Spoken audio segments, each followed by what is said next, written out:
According to the National Electrical Code, or NEC, Article 250.52 at war, a water pipe can be used as an equipment grounding conductor only if it meets specific criteria. Firstly, it must be metal. Secondly, it needs to be continuous. Thirdly, it should be in direct contact with the earth for 10 feet or more. And finally, it is unlikely to be interrupted for more than 3 feet. There is an exception, however. A cold water pipe can be used as an equipment grounding conductor even if it does not meet the previously mentioned conditions if it is connected to a grounding electrode within 10 feet of where it enters the building. Regarding temporary connections, the use of a water pipe as a temporary grounding electrode is not permitted by the NEC. All temporary grounding electrodes must be approved for that specific purpose. Examples include driven ground rods or ground clamps. The NEC stipulates that a water pipe that is not permanently connected to the earth cannot be used as a permanent grounding rod. A separate grounding rod or another approved grounding electrode must be installed to meet code requirements. It's essential to understand the specific conditions under which a water pipe can be used as a grounding electrode, as the NEC outlines precise requirements to ensure electrical safety. The NEC emphasizes the need for a continuous metallic water pipe to be in direct contact with the earth for at least 10 feet to qualify as a grounding electrode. If a water pipe doesn't meet these criteria, it typically cannot serve as the primary grounding electrode for a building's electrical system. However, the exception allows for the use of a cold water pipe as a grounding electrode even if it doesn't meet all the standard requirements, provided it is connected to a grounding electrode within 10 feet of where the water pipe enters the building. This connection provides an alternative path for grounding, ensuring electrical safety. Temporary grounding situations require the use of approved grounding electrodes, such as driven ground rods or ground clamps, rather than relying on water pipes. Ground rods are typically metal rods driven into the earth to provide a direct connection to ground, while ground clamps are used to attach grounding conductors to metal objects or structures. These approved grounding electrodes are designed to provide a reliable and safe grounding path during temporary electrical work. In situations where a water pipe does not meet the NEC requirements for permanent grounding electrode, a separate grounding rod or another approved grounding electrode must be installed to comply with electrical codes. This ensures that the electrical system has a reliable and safe connection to ground, protecting against electrical faults and ensuring the safety of people and property. It's crucial for electrical installations to adhere to the NEC guidelines to maintain safety and prevent electrical hazards.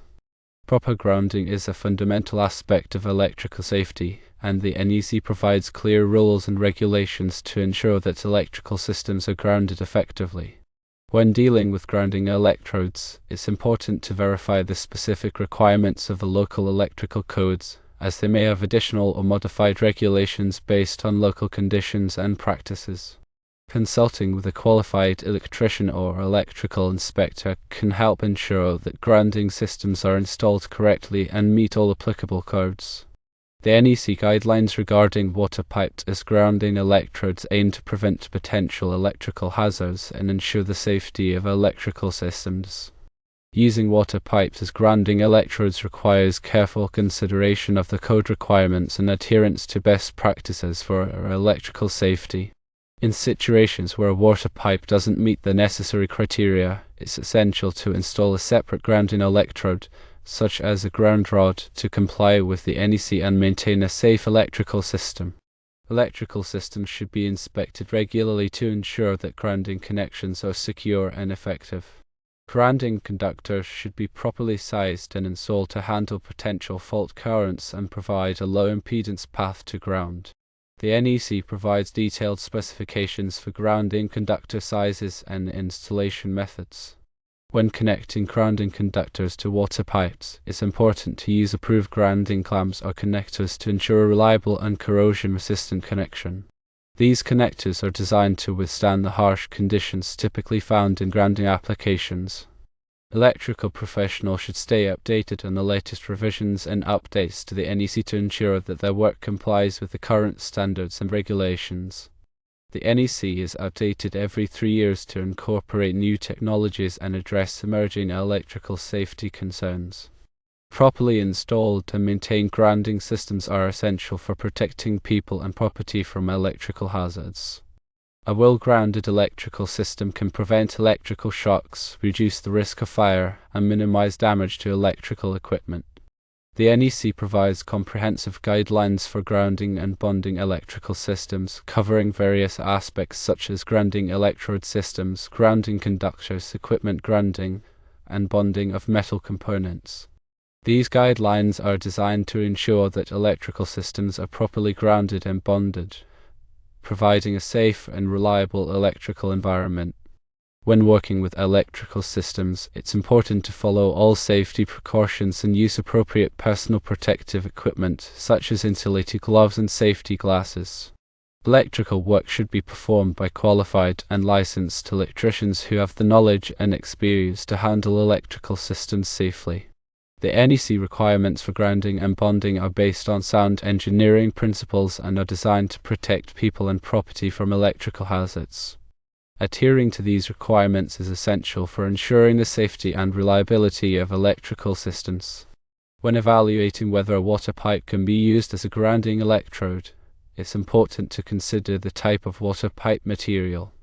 The NEC specifies that the water pipe must be metal to qualify as a grounding electrode.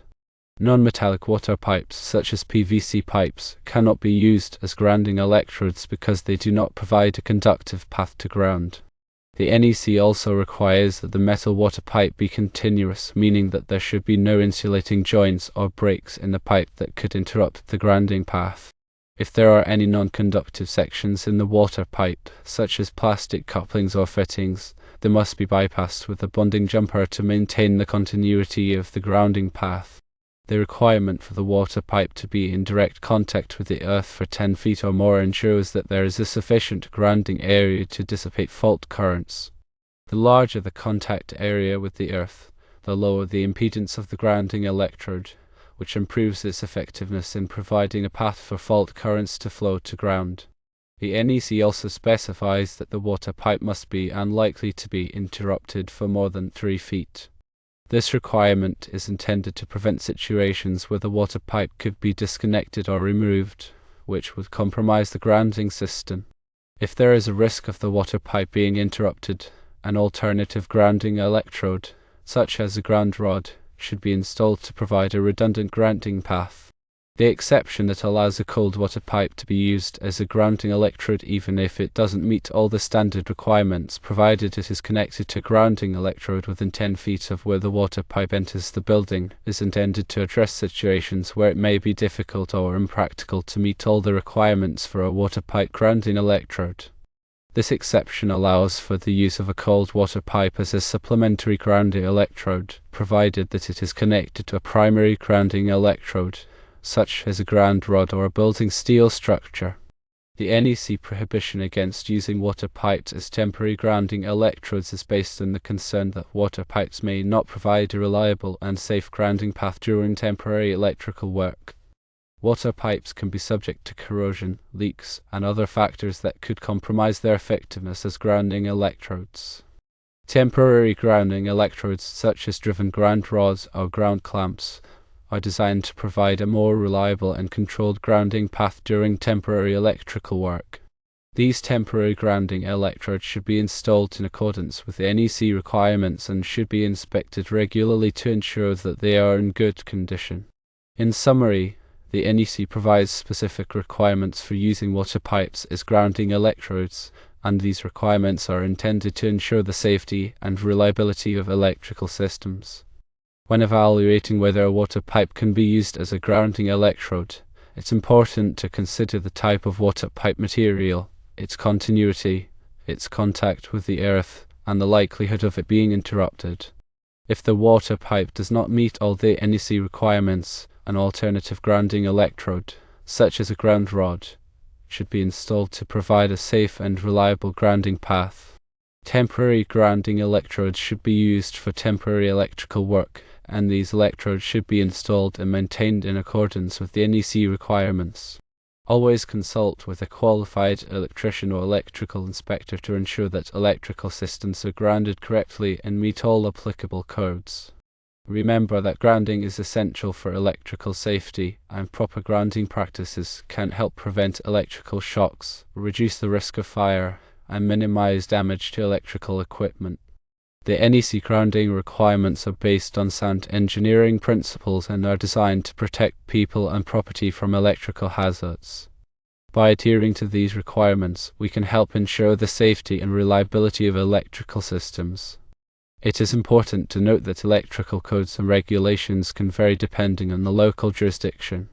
Therefore, it is always recommended to consult with local authorities or a qualified electrician to ensure compliance with specific electrical codes in your area.